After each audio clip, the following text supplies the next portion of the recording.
هياها قدامنا توكلنا على الله فرقنا كلها بخير.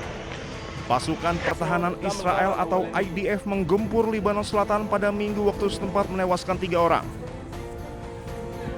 Serangan dilakukan pasca peringatan evakuasi kepada warga. 3 orang tewas dan sejumlah bangunan rusak dalam serangan ini. Sebelumnya IDF mengeluarkan peringatan evakuasi ke penduduk di sejumlah kota di distrik Nabatiyeh.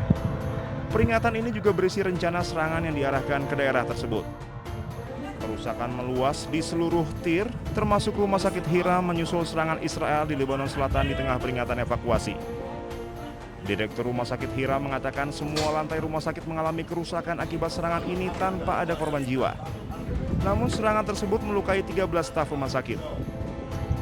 Tentara Israel telah memperingatkan penduduk setempat mengosongkan 2 bangunan dengan menyatakan mereka akan menargetkan bangunan-bangunan tersebut sebagai tanggapan atas pelanggaran perjanjian gencatan senjata dengan Hizbullah.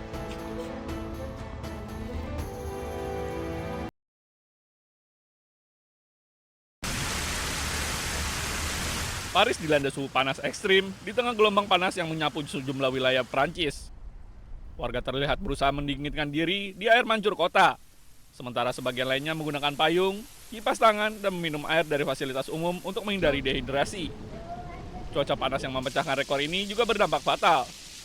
Media lokal melaporkan, sedikitnya 7 orang di berbagai wilayah Prancis meninggal dunia akibat kondisi terkait gelombang panas. C'est les changements climatiques, je pense. C'est comme ça. Je suis à Paris depuis 1 an et c'est la première fois que je vais en telle chaleur.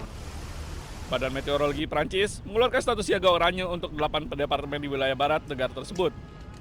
Otoritas setempat mengimbau warga untuk membatasi aktivitas di luar ruangan dan menjaga asupan cairan selama gelombang panas berlangsung.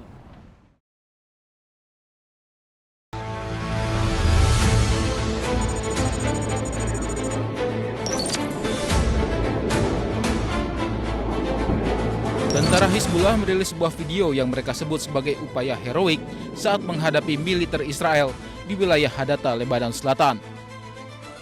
Para prajurit Hizbullah siapkan sejumlah senapan mesin serta bahan peledak untuk persiapan bertempur. Menurut media Hizbullah, para prajurit bertempur dengan iring-iringan kendaraan militer Israel yang akan menguasai kota Hadata. Hizbullah juga menggunakan jebakan berdaya ledak tinggi untuk mengadang konvoi militer Israel. Hizbullah juga mengklaim sebelumnya Israel telah 3 kali gagal menguasai wilayah Hadata. Israel bahkan juga sempat melancarkan serangan udara di kawasan Hadata pada 20 Mei lalu karena mereka putus asa selalu gagal. Militer Israel sendiri tidak berkomentar terkait insiden ini.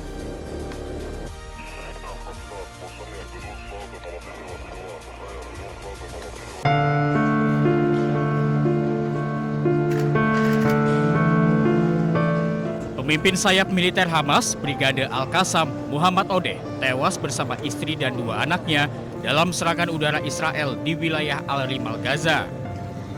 Para pelayat melakukan prosesi pemakaman di mana jenazah diselimuti bendera Hamas.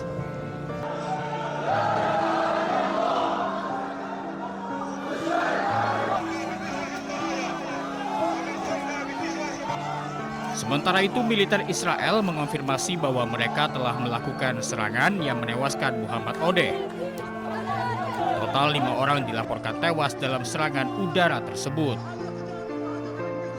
Sementara Hamas mengecam serangan udara tersebut dan menyatakan Odeh telah menjadi anggota organisasi Hamas selama lebih dari 3 dekade dan menjadi bagian generasi pertama sayap militer Hamas.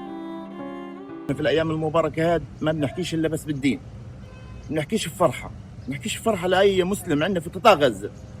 إحنا المظلومين بس في قطاع غزة. العيد للأمة الإسلامية اللي برا قطاع غزة واللي برا فلسطين. إحنا بنقول كلمة واحدة بس. انظروا علينا بعين الرحمة. إحنا مش ناقصنا التعب. إحنا تعبنا أكتر من هيك.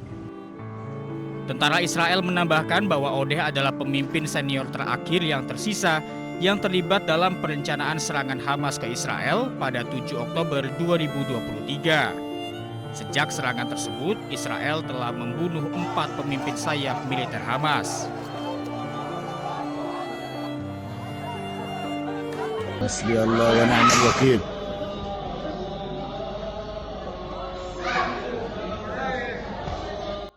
Seorang wanita muda asal Palestina ditangkap oleh pasukan militer Israel di area Masjid Al-Aqsa, Palestina. Belasan pasukan Israel terlihat berjalan sambil membawa paksa wanita Palestina yang ditahan tersebut. Sebelum penahanan, pasukan Israel dilaporkan sempat menyerang wanita tersebut yang hingga kini belum diketahui identitasnya.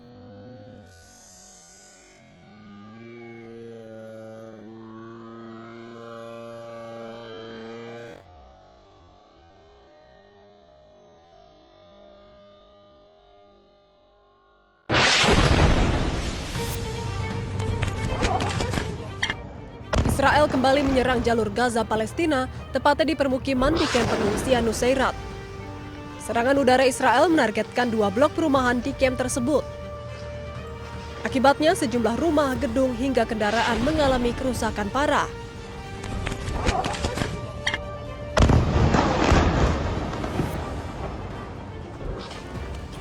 Puing-puing bangunan terlihat berserakan di area permukiman. Hingga kini belum ada informasi resmi terkait adanya korban jiwa maupun luka-luka.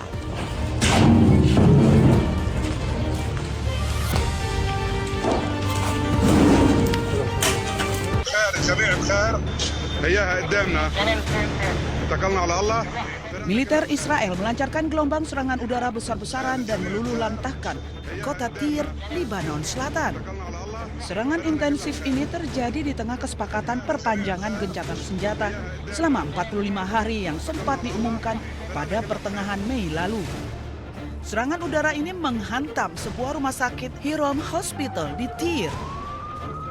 Ledakan tersebut melukai sedikitnya 13 staf medis dan menyebabkan kerusakan parah pada fasilitas rumah sakit.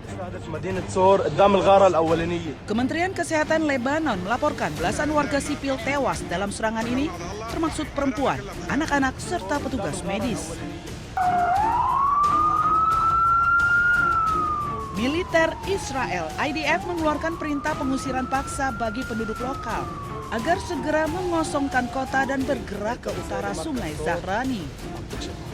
Dilaporkan hampir 80% warga Tyre kini telah mengungsi meninggalkan rumah mereka yang berubah menjadi puing-puing. Serangan di Tyre ini beriringan dengan operasi darat militer terbesar Israel sejak pecah perang Libanon-Israel. Eskalasi berdarah di Tyre dan Lebanon Selatan ini memicu kecaman keras dari dunia internasional karena dinilai melanggar hukum kemanusiaan internasional terkait perlindungan fasilitas medis dan warga sipil.